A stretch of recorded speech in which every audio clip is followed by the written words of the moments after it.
I just know it's a mental illness, really. It's some sort of illness. I honestly don't really know much about it.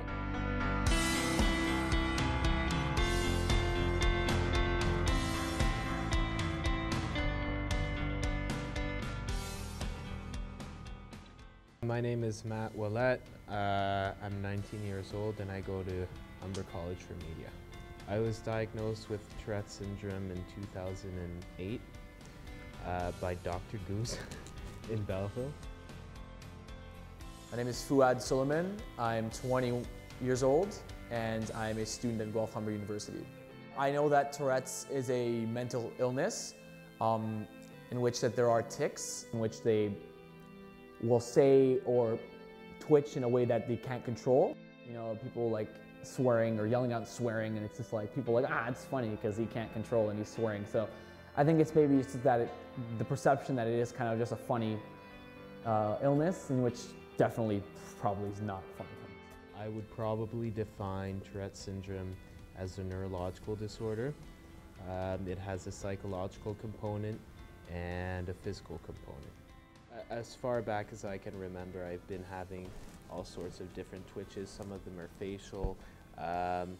You know, I'll be typing on the computer and momentarily I might type really fast and then kind of scramble some random thing on the screen. I also have some twitches with my feet, a whole bunch of really like various different movements.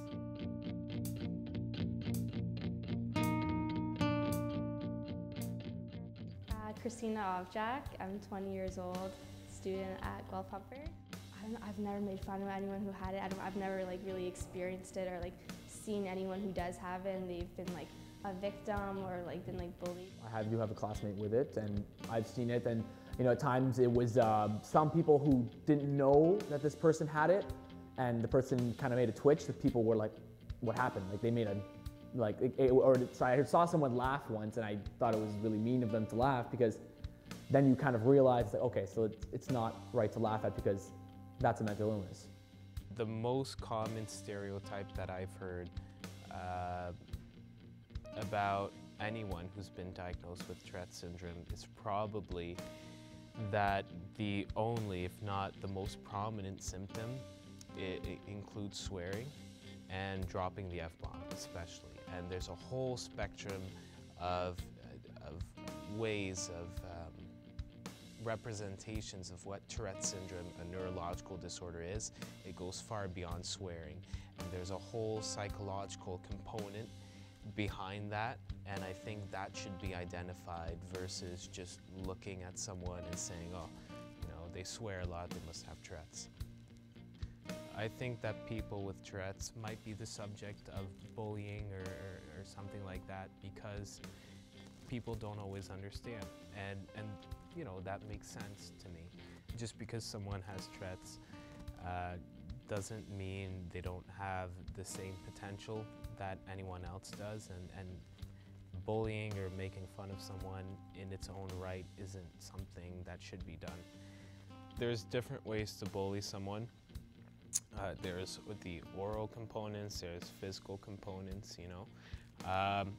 Like I said, I've never really been bullied for having Tourette's, but I can see how making comments, you know, nicknames, even just being over-aggressive, you know, if you're not really familiar with Tourette syndrome, those are ways of bullying. But you know, there's a whole thing where you might push someone, or in elementary school, on the schoolyard, who knows what can happen.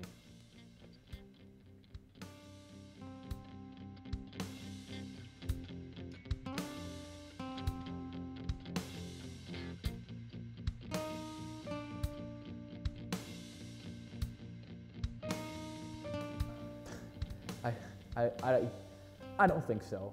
I mean, that sounds like something maybe like that would be in like some kind of cartoon or some kind of like offensive movie or something, but I don't think that anyone would want that, because it's probably hard to be someone with Tourette, so why would you want to choose to put that kind of stigma on yourself, I don't see that, and I don't think that exists. Yeah, there's billions of people on the planet. Someone is bound to have used their learning disability as an excuse, no matter what it is.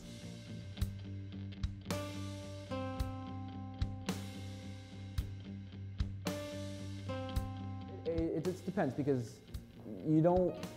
a lot of times you can't spot mental illness too. I mean, there's some mental illness you can spot and some you just can't. So that's a tough question. I mean, for the kids that can be spotted, or the ones that look for help, I think teachers could, be there, more available, less of an educator level, more of a human level, to be there and say, hey, I'm your educator, but I can also be, a resource to you and also a friend to you in a sense. They can't focus or something, doing things that will be geared towards them, and making sure that if they do need extra help, they will be able to get it. I think an ideal adjustment to the education system when it comes to accommodating students that have Tourette's or any other neurological disorder is to give them the space and the time that they need. So if you permit those students to get that extra time within reasonable bounds, they can learn the information, they can prove that they've learned that information, and the stress won't make it even more difficult to finish whatever is at hand.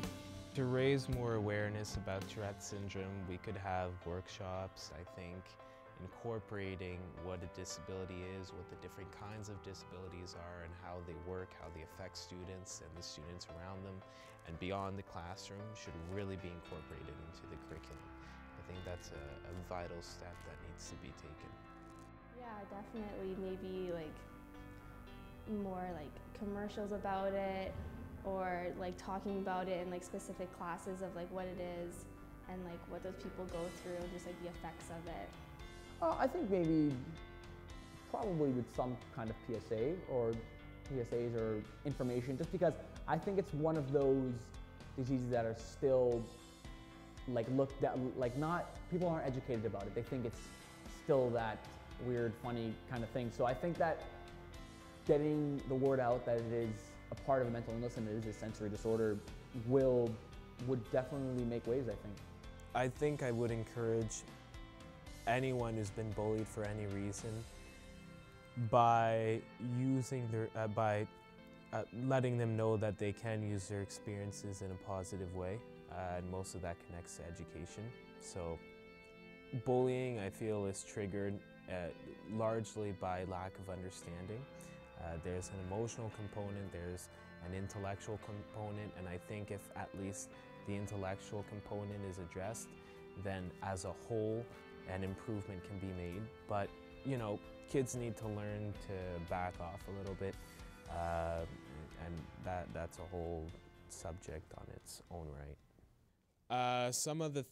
One of the things that I like to do to get my mind off of Tourette's when there's a high volume is beatboxing. So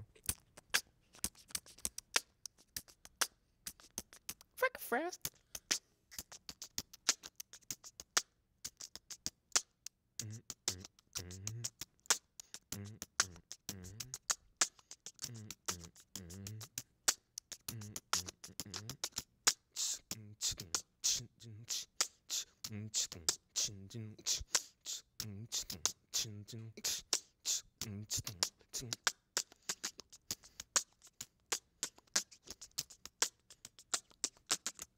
Yeah, I like that.